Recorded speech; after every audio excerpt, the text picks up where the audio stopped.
Unahin natin ang ating ACS Good News. Hindi na po kailangan ng mga senior citizen na magpakita ng purchase booklet para makapag-avail ng 20% discount sa mga butika.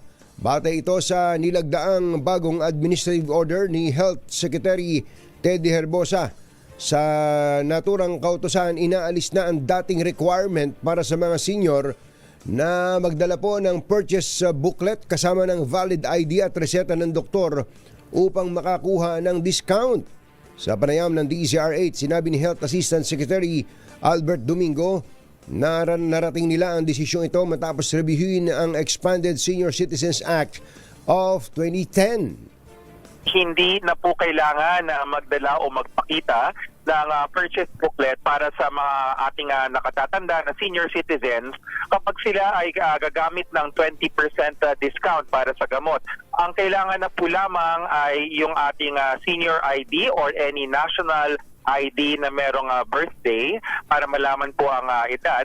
At ikalawa ay yung ating reseta mula sa ating doktor. Yan po ang tinig ni Dr. Domingo ng DOH. Yan. Dr. Albert Domingo, Health Assistant Secretary Albert Domingo.